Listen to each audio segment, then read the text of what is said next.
Irmãos, boa noite. É uma grande alegria estar com cada um de vocês nessa noite, para juntos partilharmos um pouco da palavra do nosso Deus, em uma época tão significativa para cada um de nós, um momento tão importante para o nosso presbitério. Eu, primeiramente, gostaria de falar em nome do nosso presidente do presbitério, reverendo Eduardo, que pede desculpas aos irmãos pela sua ausência, em virtude de uma enfermidade. Nosso pastor está doente, pede a oração dos irmãos e por isso ele me comunicou que falasse a cada um de vocês dessa enfermidade que impossibilita o reverendo Eduardo de estar presente.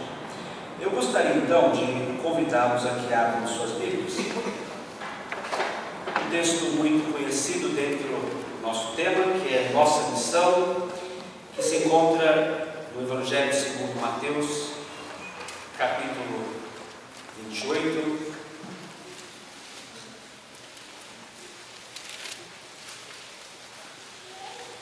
Mateus 28, nós veremos os versos 18 a 20.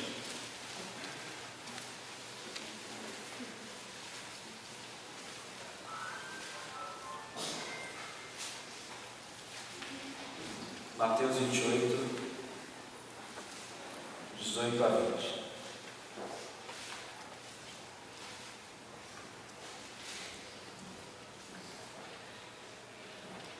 Jesus, aproximando-se, falou-lhes, dizendo: toda a autoridade me foi dada no céu e na terra. Ide, portanto, fazei discípulos de todas as nações, batizando-os em nome do Pai, e do Filho, e do Espírito Santo, ensinando-os a guardar todas as coisas que vos tenho ordenado, e eis que estou convosco todos os dias, até a consumação do século. Amém. Meus irmãos, nós estamos no dia 10 de julho de 2019. Nos abriga nesta noite uma igreja que há mais de 40 anos tem pregado o Evangelho na nossa região de Diadema. Nós poderíamos olhar a história de cada uma das igrejas que estão representadas aqui e perceberíamos que há anos cada uma das igrejas aqui prega o Evangelho e anuncia a palavra de Deus. Portanto, falar sobre missão, ou falar sobre a missão da igreja, não é uma novidade para nenhum de vocês que aqui está. É muito provável que você já tenha ouvido diversos sermões, diversos estudos bíblicos, exposições da palavra, ou mesmo participado de momentos como este, em que se compartilha a palavra de Deus, falando sobre este tema e ressaltando a importância da missão, bem como a singularidade dela diante de um mundo tão complexo como esse no qual nós vivemos. Mas ao mesmo tempo nós lidamos com uma realidade muito própria nossa. As nossas igrejas trabalham há tempos, nós estamos trabalhando em Diadema há muitos anos e pregamos o Evangelho nesta grande cidade, mas há um momento especial para nós, nosso jovem presbitério, que foi um presente de Deus para as nossas igrejas e para cada um de nós. É novo demais. É um presbitério que não tem nenhum ano ainda, e um presbitério que precisa voltar também para aprender, para lembrar, para reafirmar princípios, e reafirmar valores, e reafirmar aquele que é, ou aquela que é, a grande missão que tem nessa terra, especialmente nessa nossa região, a região de Diadema. Para isso nós poderíamos usar de alguns recursos, poderíamos consultar pastores muito antigos na região de Diadema, poderíamos falar com os presbíteros muito antigos na região de Diadema e teríamos momentos muito proveitosos para tentar entender como o Evangelho foi plantado nessa cidade. E você gastaria horas, talvez, ou até dias para tentar discutir, entender o contexto logo do início da igreja presbiteriana aqui em Diadema. Os primeiros conversos, os primeiros desafios, as primeiras resistências que aconteceram nessa cidade, os avanços, a mudança de local da igreja, os primeiros presbíteros, os primeiros pastores, as organizações das igrejas, as almas, e como não falar daquelas conversões extraordinárias que acontecem, de pessoas que caminhavam de um modo absolutamente distante do Evangelho, de um modo até mesmo como inimigos do próprio Senhor Jesus Cristo, mas que passaram pela pregação dos irmãos, dos pastores, dos presbíteros, das irmãs especialmente, passaram por um novo nascimento e foram levados então ao Senhor Jesus Cristo. Nós deveríamos gastar tempo com isso. Você poderia pedir autorização ao conselho da sua igreja e começar a ler as atas e pesquisar a história e passar a ver como o Senhor da igreja age, como Ele trabalha por meio de pessoas simples como nós, em realidades simples, como é a realidade de Diadema, valendo-se de instrumentos simples, como são pastores, presbíteros, diáconos, homens, mulheres, jovens, crianças, que compõem as nossas comunidades. É um exercício que nós poderíamos fazer, e poderíamos gastar muito tempo falando sobre o progresso do Evangelho aqui na região de Diadema. Entretanto, nós temos um outro objetivo, que vai se assemelhar em muito com este que aqui fala, que não é simplesmente voltar para a nossa história individualmente, buscando explorar como o Senhor Jesus usou homens e mulheres de Deus para pregar o Evangelho na região de Diadema. Mas nós precisamos voltar ainda mais, e voltando para um período ainda de início, não início de uma igreja em Diadema, não início da igreja do Brasil, mas o início da igreja no próprio mundo. Daí que você se depara com personagens extraordinários. Aí que você se depara com uma história magnífica, e aí que você se depara com o próprio Senhor da igreja presente nesse contexto, instruindo homens que de certo modo são extraordinários, homens que de certo modo conseguiram abalar o mundo, mas ao mesmo tempo homens simples, homens que não tinham nada demais, homens que não tinham nada de especial. Nenhum deles era um gênio, nenhum deles era um homem dotado de uma inteligência extraordinária, nenhum deles era um homem que tinha uma oratória gigantesca que abalaria multidões por ela mesma, mas eram homens simples. E nós tivemos o privilégio aqui de ler uma narrativa que fala sobre estes 12 homens. Simplesmente cita-lhes o nome. Você poderia passar pelas histórias que são narradas pelo Evangelho, ou mesmo pelo livro de Atos, e ali você teria alguns trechos das histórias desses homens, ali você encontraria um pouco da historiografia desses personagens, mas não muito. Alguns deles sequer aparecem na narrativa histórica com muita profundidade. Um homem como Simão, o Zelote, que apenas a citação do seu nome não há grandes palavras, não há um grande discurso, não há nenhuma história muito bem construída a respeito dele. Mas ao mesmo tempo, estes homens simples conseguiram levar o Evangelho até os confins da terra. De modo que hoje, quando nós falamos destas personagens, falamos de Pedro, falamos de André, falamos de Tiago maior, Tiago menor, falamos desses homens, nós nos maravilhamos, são os nossos heróis, e são aqueles que primeiro anunciaram o Evangelho, e aqueles que pregaram o Evangelho em uma situação muito difícil. Como todo herói, o surgimento destes era uma situação de adversidade. Eles não surgem grandes, eles não aparecem como gigantes, eles não aparecem como homens emblemáticos que nós conhecemos hoje. Na verdade, eles aparecem em momento muito difícil do ponto de vista político, do ponto de vista religioso, difícil porque o seu mestre estava de partida. Era, portanto, um momento grave para aquela igreja que ainda nascia, assim como o nosso presbitério ainda nasce. E estes homens, apesar dessas dificuldades, possuem uma intrepidez extraordinária. Mas em busca do quê? A grande questão que fica é: o que estes homens queriam?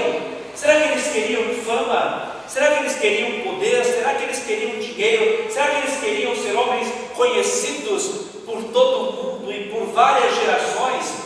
Acabaram sendo conhecidos por nós, mas nunca foi o seu objetivo que fosse conhecida a sua história propriamente, tanto que nós não temos registros, não temos amplos registros sobre a história das histórias destes 12 homens. Temos um pouco no livro de Atos dos Apóstolos, mas depois constroem-se lendas, histórias, tradições que tentam narrar a grandiosidade do trabalho destes personagens que não tiveram sequer uma morte digna. Leiam, se possível, ainda nessa noite, ou vejam vídeos ou qualquer outro tipo de recurso, a história destes homens, e parem para perceber como estes 12 personagens emblemáticos da história eclesiástica têm um fim trágico. Alguns deles são queimados vivos, outros cerrados ao meio, outros decapitados, outros crucificados. E há 2 registros, por exemplo, que são muito conhecidos. O primeiro deles é o de Pedro, e vocês conhecem a tradição que diz respeito ao apóstolo Pedro, e fala-se que ele foi crucificado como? Lembram? De cabeça para baixo. E uma outra tradição muito conhecida é a tradição que fala sobre a morte de André. E alguém sabe como André morreu? Isso, é uma cruz, que é uma espécie de X, e até hoje é chamado de Cruz de Santo André. Se vocês olharem a bandeira de Santo André, tem um X. Esse X é a Cruz de Santo André. E outros tantos, meus irmãos, que saem da própria história dos 12, mas que participaram da proclamação do Evangelho e foram entregues, martirizados por amor a Cristo e por amor ao Evangelho do Senhor, em busca da promoção da pregação do Senhor Jesus Cristo. Não era um mundo fácil, e hoje é muito comum nós falarmos que nosso mundo é muito difícil, que nós temos muitas dificuldades, nós temos muitos problemas, nós temos muitos empecilhos para pregar o Evangelho. Mas se você olhar bem, o mundo não mudou muita coisa. Ele pode ter mudado na tecnologia, ele pode ter mudado na medicina, ele pode até mesmo ter ampliado seu campo de visão filosófico e seu campo de visão religioso, só que no fim das contas não mudou quase nada. Você volta para essa época e encontrará no contexto desses homens 3 grandes poderes. O primeiro poder diz respeito à religião dentro do contexto da Palestina. E a religião no contexto da Palestina é aquela que nós conhecemos como judaísmo. O judaísmo tinha crescido após o retorno do povo vindo da Babilônia por volta de 538 a.C.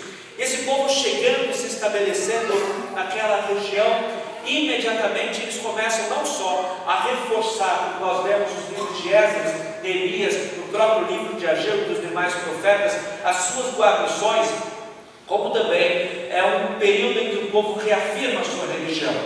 Não se poderia tolerar dentro do território de Judá qualquer tipo de religião que não fosse a sua religião oficial, o judaísmo. Há o crescimento do que nós chamamos de monoteísmo absoluto, em que só cria numa pessoa divina. E mais reforçava-se a ideia de que deveria buscar a lei de Deus, os conceitos que dizem respeito à Torá, e não se poderia desviar absolutamente nada da lei do grande escritor sagrado Moisés. Vejam que esses serão os desafios que a igreja enfrentará. Leiam a história dos evangelhos. Eu creio que vocês já tiveram a oportunidade de lidar com os 4 evangelhos, de acompanhar a trajetória de Cristo, bem como já tiveram a oportunidade de ler o livro de Atos e também as cartas do apóstolo Paulo, como os judeus, como aquele povo que tinha religião, trouxe problemas para o cristianismo. Trouxeram problemas porque não aceitavam a Cristo, trouxeram problemas porque não aceitavam a igreja. A própria pregação do Evangelho era algo que lhes assustava. O próprio Senhor Jesus teve debates gigantescos com fariseus e com outros homens que se diziam da lei. Eles negavam a Cristo, eles não aceitavam a sua pregação, eles não aceitavam que era o Messias, não criam de modo algum. E Cristo o tempo todo conversava, falava. E vendo que quando o Senhor Jesus se dirige a estes homens, que muitas vezes ele os chama de hipócritas, o Senhor Jesus desnuda-lhes o coração, e eles então têm seus pecados expostos, e a bendita palavra do Senhor vem para confrontá-los e para também chamá-los a um real arrependimento que estava muito distante. Por outro lado, a igreja tem outros problemas.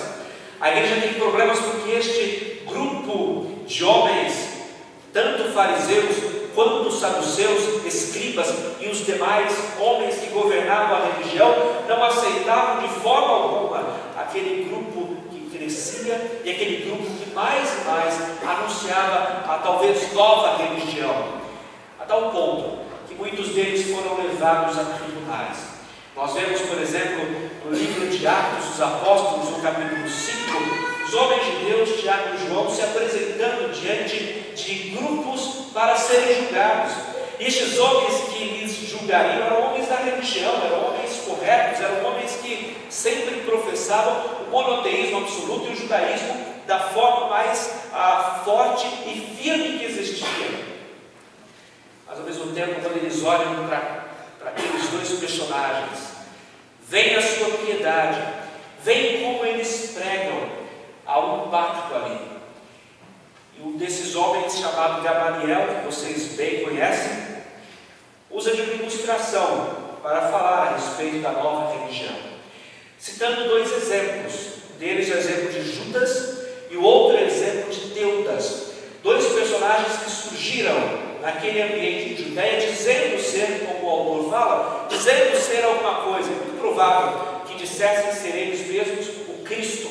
E Gamaliel fala: quando estes morreram, logo os seus discípulos dispersaram-se. Ora, talvez isso aconteça também com estes discípulos de Jesus Nazareno, mas nós tenhamos cuidado para que não nos encontremos em posição lutando contra Deus. Os homens assim são liberados. Mas vejam que após isso várias histórias serão construídas da oposição dos judeus à fé cristã. Por outro lado, nós temos uma outra dificuldade na época, e essa dificuldade se dá por expressões culturais que existem naquele período histórico. E essas expressões culturais são fruto de uma expansão que acontece ainda nos tempos antes de Cristo. No quarto século antes de Cristo, surge um personagem que sai da Macedônia e expande um grande império em que o homem que o governa, no caso Alexandre Magno, é um homem que nunca perdeu nenhuma batalha. É muito interessante isso. Alexandre nunca perdeu nenhuma batalha nos anos em que esteve contra as grandes regiões, contra os grandes impérios, especialmente contra o Império Persa, e ele alcança até a região da Índia. Quando ele faz isso, a tradição mesmo vai falar que inicia-se um processo da chamada helenização, em que os povos passam a compreender o mundo, a dialogar com a filosofia e dialogar com a própria língua grega. Vejam, todos esses pontos têm elementos positivos e negativos. Quanto à religião hebraica, ou religião judaica, os historiadores dizem que ela contribuirá para preparar o terreno para o advento do cristianismo, mesmo depois sendo-lhe por oposição. Já a filosofia grega, ou mais do que isso, mais a cultura grega, apresenta a língua que facilitará a comunicação dos cristãos, bem como a construção do escrito do Novo Testamento, mas também tem grandes dificuldades. O que os gregos produziram não é apenas uma boa filosofia razoável.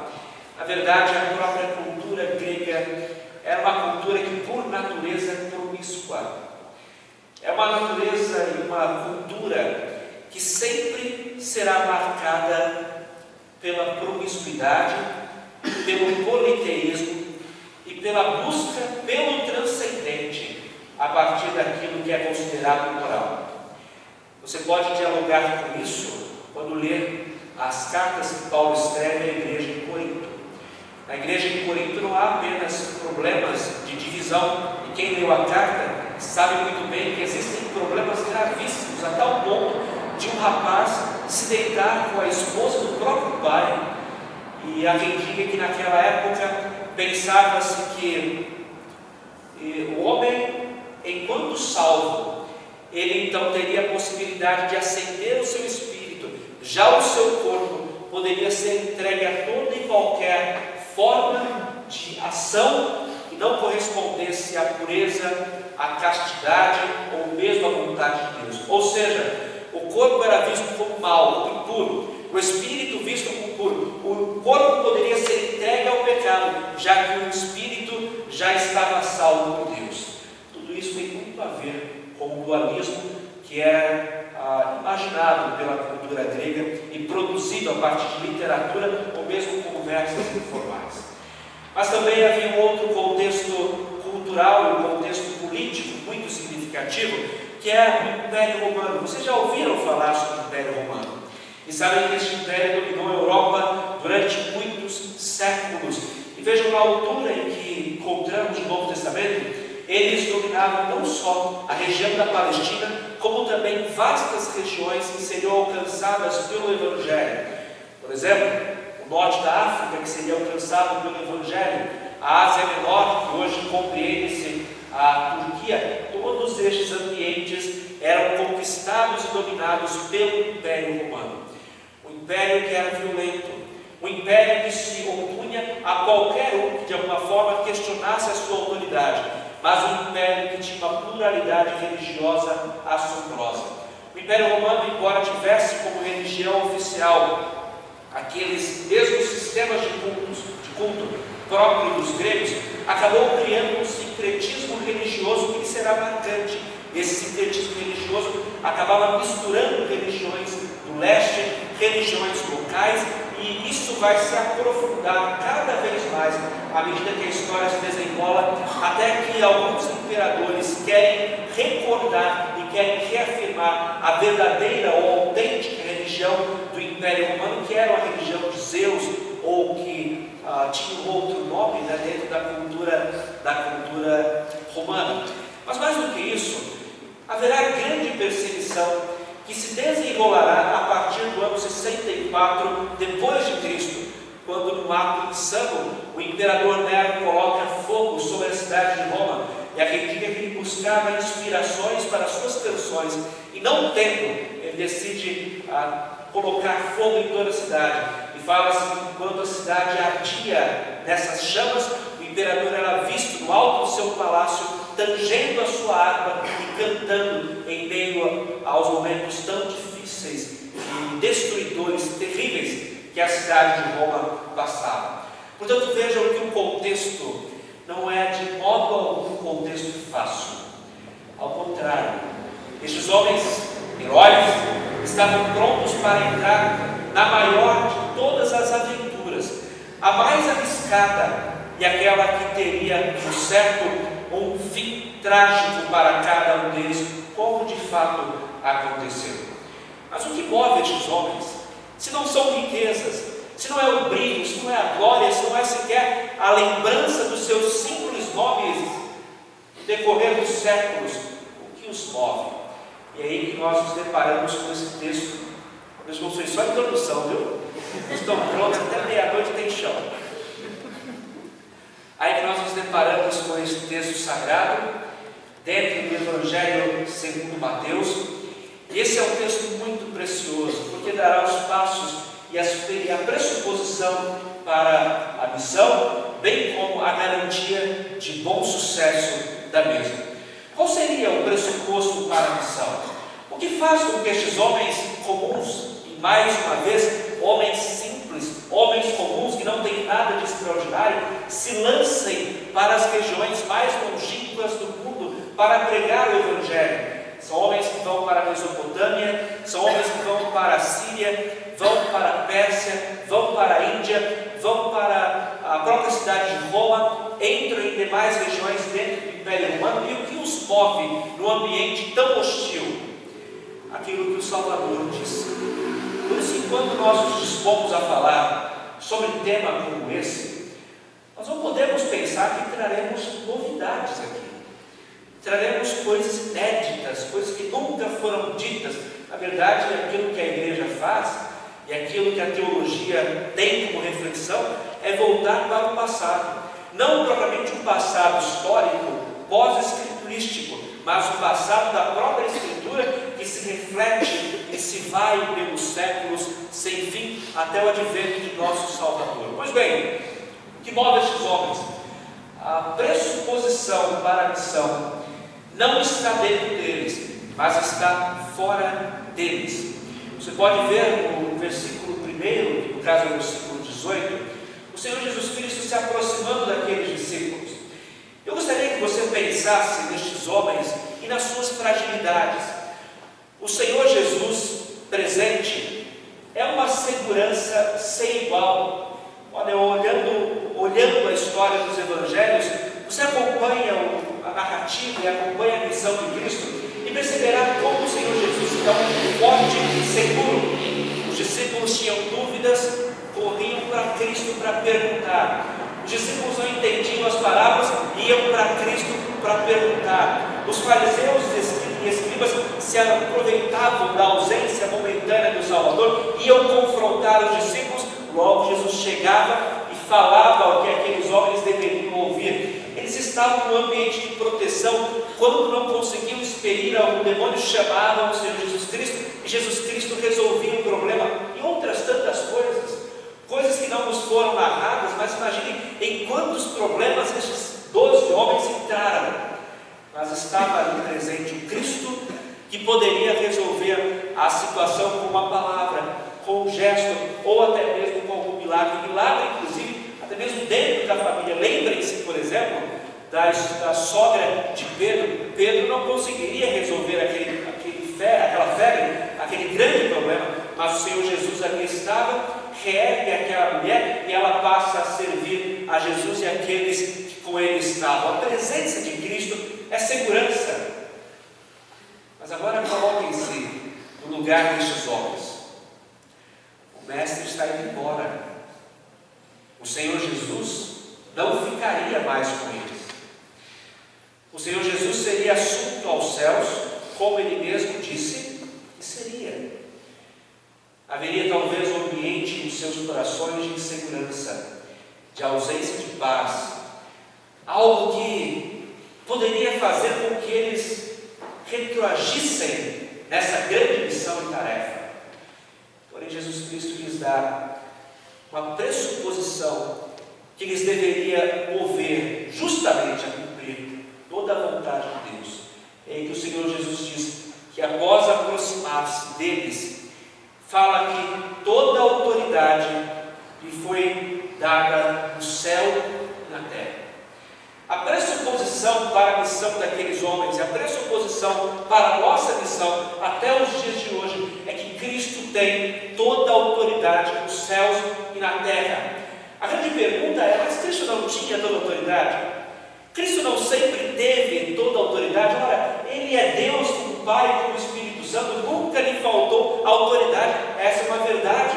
Entretanto, o texto bíblico nos mostra que quando Cristo cumpre a sua missão, o próprio Pai lhe entrega a autoridade, lhe dá a autoridade, e a sua vitória na cruz, o seu triunfo e a sua ressurreição lhe dão a autoridade completa, lhe dão a autoridade absoluta, e ele recebe o reino do seu Pai.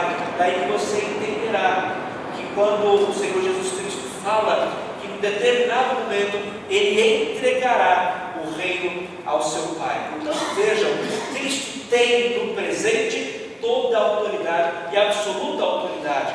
O conceito de autoridade é de governo.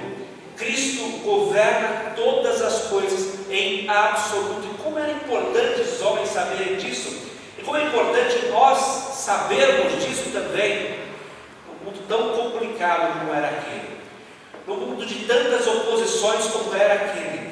O que o Senhor Jesus Cristo fala é: em dois ambientes distintos, a mesma autoridade, a completa autoridade se tem de modo imperioso, absoluto, inegociável. E quais dois ambientes são esses? Primeiro, o ambiente espiritual. Quando nós falamos naquilo que é espiritual, nós, via de regra, pensamos no que há de puro, de santo, daquilo que age a nosso favor e daquilo que serve de modo positivo a Deus. Porém, falar sobre algo espiritual é falar também sobre aquelas regiões difíceis, é falar sobre potestades, é falar sobre principados, é falar sobre isto que o próprio apóstolo Paulo diz que habitam nas regiões celestes também, e nesse ambiente espiritual causam grande contenda, e aí está o sentido de celeste, de ambiente espiritual, causam dificuldades, contendas para a igreja. Nós às vezes pensamos que Satanás e os anjos caídos, demônios, estão dentro do inferno, e há lendas assim. Nós às vezes vemos filmes ou até desenhos que falam que o diabo está no inferno lá com um tridente, só batendo nas pessoas e chamando pessoas para habitarem ali com ele, como se fosse o seu reino. É assim que nós vemos muitas vezes, só que não é assim que a Escritura trata. A Escritura trata de seres espirituais que interagem com a realidade. É certo que Satanás já está preso, considerando, e que eu considero que todos, ou pelo menos a maioria, é amilenista. Então, Satanás já está preso, mas ainda assim é uma esfera de ação, e não só ele, como os demais seres agem no ambiente contra a igreja e contra o povo de Deus. Mas, meus irmãos, muitas vezes é possível que se pense que estes seres espirituais malignos agem de modo autônomo, ou agem de um modo que estão além do controle de Deus, além da administração de Deus, como se Deus não tivesse absoluto domínio sobre eles. Isso até mesmo em falas, em conceitos populares. A ideia de que o carro quebra é o diabo, a luz queima é o diabo. Essa vai ser triste. A chave quebra na maçaneta é o diabo. Alguém já passou por isso? Chave quebrar bem na maçaneta, preste para entrar em casa, quebrou a chave. As pessoas acham que é o diabo. Meus irmãos, ou acham que são espíritos, demoníacos. Meus irmãos, nós cremos no Cristo, que é Senhor, inclusive do diabo. Cristo é Senhor, inclusive dos demônios. Cristo é Senhor do inferno. E o Senhor Jesus tem o poder absoluto sobre toda e qualquer esfera espiritual. Não é à toa que no mesmo Evangelho, que é o Evangelho segundo São Mateus, o próprio Senhor Jesus Cristo diz que a sua igreja avançará de tal forma que as portas do inferno não prevalecerão contra ela. Ou seja, a igreja avança, a igreja vence, a igreja triunfa, e nada lhe poderá parar em qualquer instante. O Senhor Jesus é Deus absoluto e Senhor sobre qualquer esfera espiritual. Ele é Deus de absolutamente tudo e absolutamente todos. Mas ao mesmo tempo, nós observamos este mundo, que não é um mundo fácil, e nós sabemos quantas oposições o cristianismo já enfrentou ao longo da sua história. Oposições com os judeus, oposições com os romanos, oposições em círculos bárbaros, oposições dos islâmicos, oposições de outras nações hindus, oposições de shintoístas, oposições inclusive das filosofias recentes, século passado, como por exemplo o comunismo, que muito lutou e ainda luta contra o cristianismo. Quem tem flertado com o comunismo, tenha muito cuidado, porque as ações desse pessoal na China, na União Soviética, em Cuba e nas várias regiões onde essa filosofia, que é a filosofia política, entrou, houve sangria de cristãos, mataram muitos cristãos, e a Escritura Sagrada não poderia entrar. E nós pensamos então que esses homens, simples homens, são capazes de segurar a igreja. Nós não olhem bem para a história da igreja e vejam essas oposições. Em algum momento a igreja parou de avançar? Não poderia entrar na União Soviética, porque Bíblia era proibido. Muito bem, então as pessoas decoram a Bíblia, não tem problema. Pessoas decoravam, crentes decoravam páginas da Bíblia, páginas inteiras, iam falando e compartilhando com os demais. Entravam com pedaços de Bíblia nas roupas, nas malas, nos livros, para divulgar. O cristianismo era oposição na região dos bárbaros, ainda na antiguidade cristã. Muito bem, pode-se fazer escravo para pregar o Evangelho. O cristianismo sempre dá solução e sempre avança. Agora, quem é que o faz avançar? Será que é inteligência? Olha, os cristãos são brilhantes, eles bolam estratégias mirabolantes para conseguir entrar com o Evangelho nas regiões. Não é isso, meus irmãos. É o próprio Senhor Jesus Cristo que possibilita a estes seus crentes, a estes fiéis, avançarem em toda e qualquer região para pregar a sua palavra e levar aqueles que não conhecem a Cristo ao bendito conhecimento da sua salvação. Portanto, vejam, além de ser Senhor nas esferas espirituais, o nosso bendito Cristo é Senhor do mundo aqui. Então você pode pensar em qualquer governo, você pode pensar em qualquer autoridade, você pode pensar em qualquer sistema, pode pensar em qualquer exército. Saiba que Cristo é absolutamente Senhor. Ah, pastor, mas o Estado Islâmico, tão violento, Cristo é Senhor do Estado Islâmico. Mas a Al-Qaeda, que destruiu e ceifou a vida de tantos cristãos, Cristo é Senhor da Al-Qaeda. E aqueles países que tiraram a vida de irmãos nossos, Cristo é Senhor e Senhor absoluto. Nada escapa. Não pense que Cristo está alheio ao sofrimento de irmãos nossos, ou não pense que o Salvador está alheio à morte daqueles nossos pais. Ao contrário, Ele está em absoluto controle, comando, e Ele mesmo é quem determina este fim.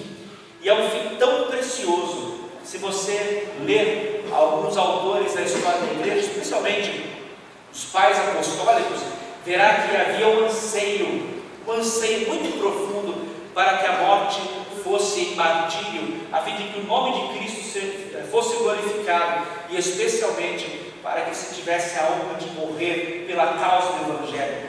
Um exemplo que eu sempre gosto de usar é o exemplo de Inácio de Antioquia, um homem que teria a oportunidade de fugir. Vocês podem ler as suas 7 cartas, as cartas de Inácio, o homem que tinha a oportunidade de fugir, e ele escreve a uma das igrejas, a igreja de Roma, e fala o seguinte: olha, eu não quero fugir, eu sei que vocês estão armando para me tirar dessa guarnição e fazer com que eu fuja, mas eu não quero fugir, eu quero ser entregue às feras. É a tradição dirá que esse homem morre pelas feras dilacerado.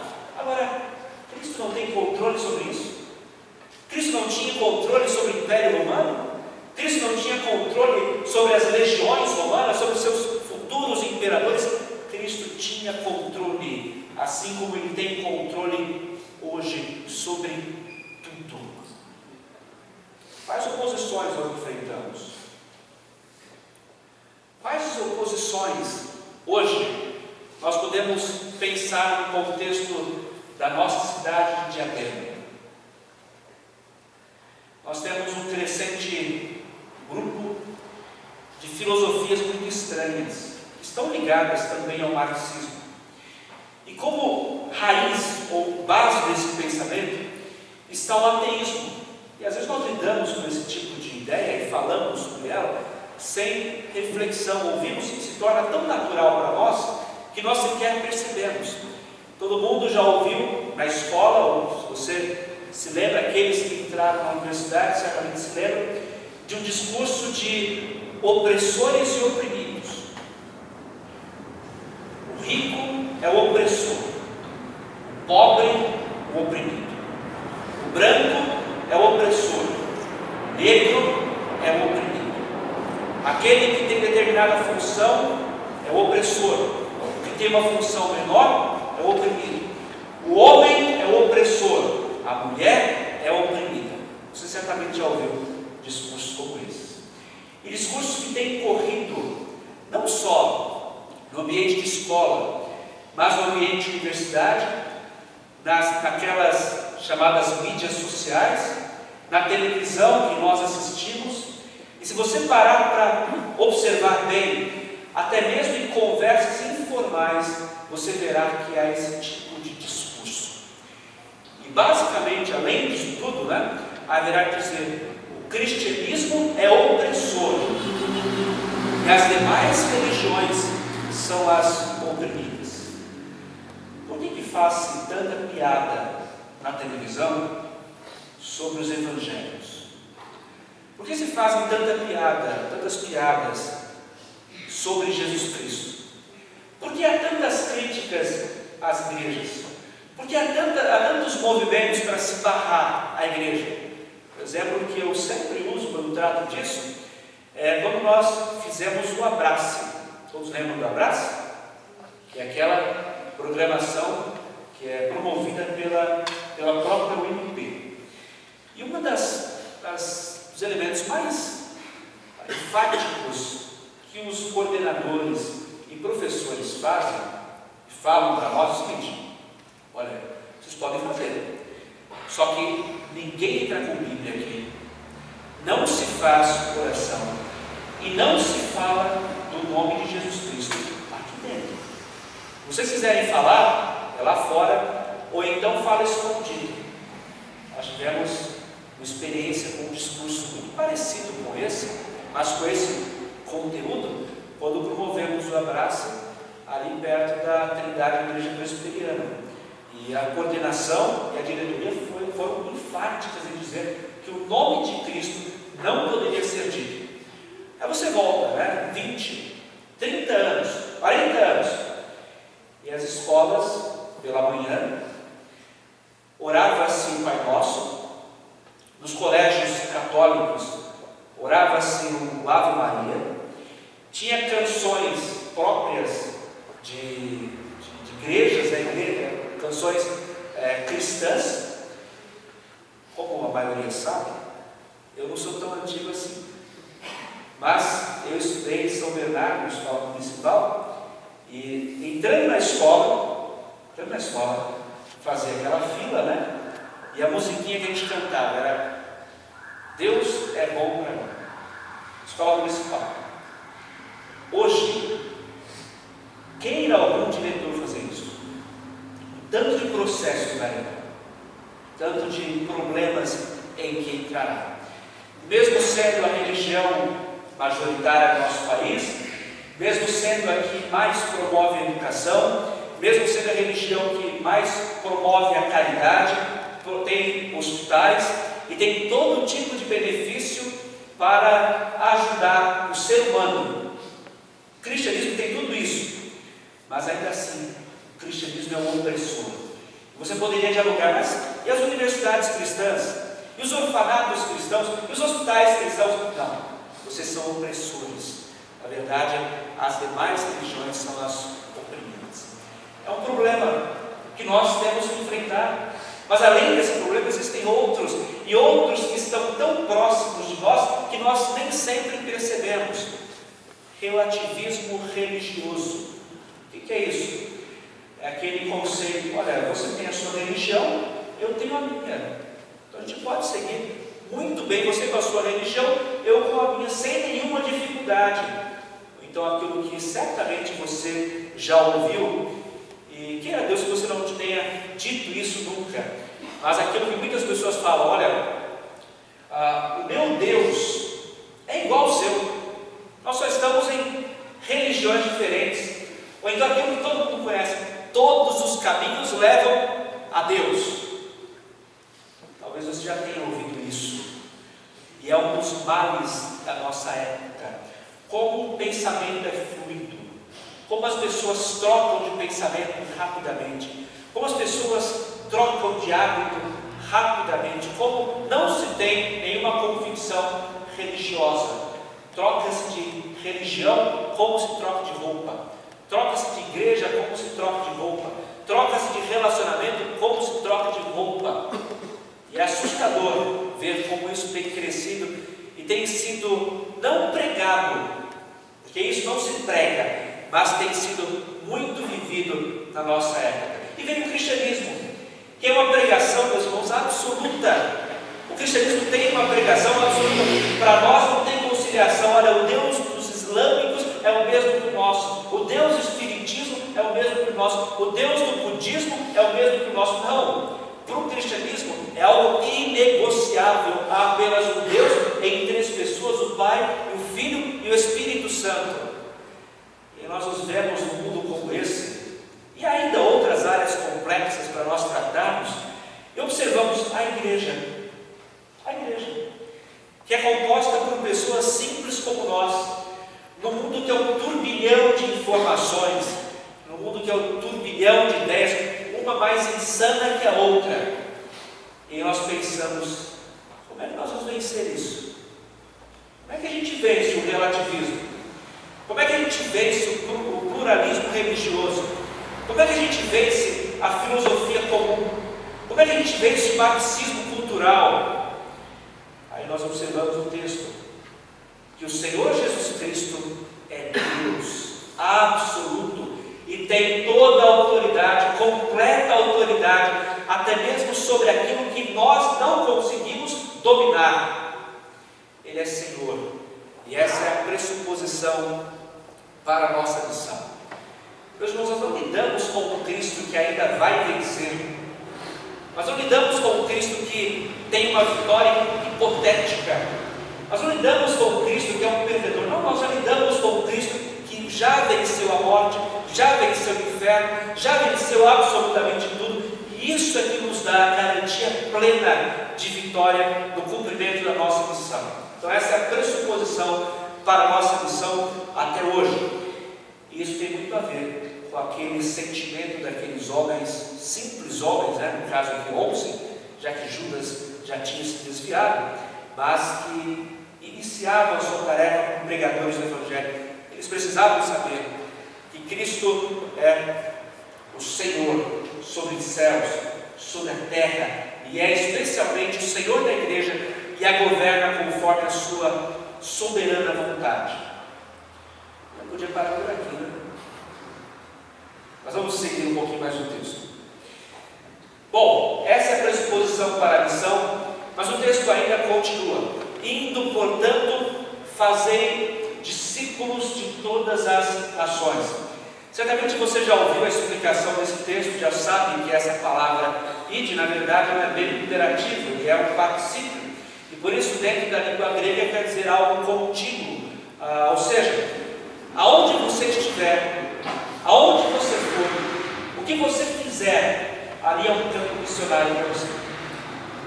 Nós muitas vezes pensamos que fazer missões é apenas você pegar um avião, ir para as regiões mais longínquas, ir para aqueles países perigosos, ir para os locais que não foram explorados e aí começar a pregar o Evangelho. Eu serei missionário porque eu vou para a África. Eu serei missionário porque eu vou para a Ásia. Eu serei missionário porque irei para a Europa. Eu serei missionário porque vou para as demais regiões que existem para pregar o Evangelho. Isso é ser missionário também, mas não é só isso ser missionário. Na verdade, cumprir a missão de Cristo em qualquer lugar é ser missionário. Em outras palavras, cada um de nós é por essência um missionário. Se você crê que Cristo te salvou, se você crê que Cristo te lavou de todos os seus pecados, se você crê que houve regeneração no seu coração, que você tem uma nova vida em Cristo, você é missionário. Não tem para onde correr. Porque missão é algo que se cumpre o tempo todo. É algo que se faz em todos os momentos. É algo que deve ser a nossa respiração. Pastor, mas quer dizer que eu vou ficar o tempo todo entregando folheto na rua? Eu vou ficar falando o tempo todo do Senhor Jesus para as demais pessoas? Eu não vou ter um outro assunto, eu não tenho uma outra conversa, eu não tenho outro pensamento, eu não tenho uma outra abordagem, é só falar sobre Jesus? Não! Aí que está o que Cristo fala a respeito da missão. Indo, portanto, fazei, aí sim interativo, fazei discípulos. A ideia de fazer discípulos é muito maior do que você entregar um folheto, que é algo muito digno. é algo muito digno de entregar um folheto bíblico. O nosso tradutor da Bíblia, né, lembre-se, João Ferreira de Almeida, foi levado ao Evangelho por meio de um folheto. Nós podemos ter esse tipo de atuação, mas o problema é que muitas vezes as pessoas pensam: olha, entreguei um folheto hoje, já cumpri a minha missão. E às vezes nós juntamos a igreja e aí marcamos evangelismo. E as pessoas confundem evangelismo com panfletagem. Evangelismo é mais do que você entregar folheto bíblico, literatura bíblica. O evangelismo é quando você está perto de uma pessoa e perto dela você compartilha da palavra de Deus, aí sim, o tempo todo, tanto falando quanto e especialmente vivendo. Meus irmãos, olhem o exemplo maior que é o nosso Senhor. O Senhor Jesus é o modelo para tudo, e dentre este tudo, Ele é o modelo de discipulador. Ele estava com os seus discípulos o tempo todo. E o tempo todo com os seus discípulos, Ele falava sobre coisas. Por que digo falar sobre coisas? Porque, meus irmãos, pensem bem. Eram 13 homens andando juntos. 13 homens normais.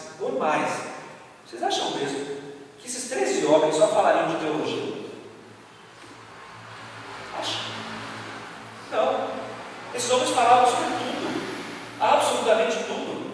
Assim como nós falamos sobre absolutamente tudo. O diferencial é como o Evangelho está nesse tudo que nós falamos. Como o Evangelho está nas histórias que nós contamos sobre a nossa vida. Como o Evangelho está na nossa posição política. As pessoas falam que a política não se discute. Política se discute sim. Como o nosso Evangelho, o Evangelho de Cristo, está presente numa conversa informal que nós temos, numa opinião que nós damos, em momentos em que nós estamos simplesmente conversando com pessoas. Imagine só, você falando sobre um problema da sua vida, e ali você pode compartilhar o Evangelho falando sobre o problema, por causa da perspectiva que você tem. Vejam a diferença. É que eu uso apenas esse exemplo, porque o nosso tempo já foi há muito tempo. Um exemplo: duas pessoas falando sobre um problema. O incrédulo que fala sobre o problema: olha, minha vida está um caos, eu estou doente, perdi meu emprego, olha, eu queria mesmo que eu morresse, porque não tem mais saída não, cara, não tem mais para onde eu ir, perdi tudo. E por outro lado, um cristão lidando com o problema: olha, eu de fato estou doente, eu perdi meu emprego, mas eu creio em Deus soberano. E Deus nunca deixou faltar absolutamente nada para mim. Não é agora que Ele vai deixar faltar. Deus tem me aguentado, tem tolerado até meus pecados, e tem me sustentado a vida inteira. É agora, por causa dessas dificuldades, que eu passarei aí por um desespero. Observe o quadro de enfermidade de um cristão e o mesmo quadro clínico de um não cristão. E ali você verá dois exemplos opostos e, ao mesmo tempo, como se pode pregar o Evangelho até na adversidade. Numa opinião que você der, num conceito que você estabelece, num diálogo muito tranquilo, ali você pode pregar o Evangelho. Mas não consiste só nisso. Tem muito a ver, como o texto diz, de fazer discípulos. Fazer discípulos é influenciar pessoas. É influenciar pessoas com o seu caráter, é influenciar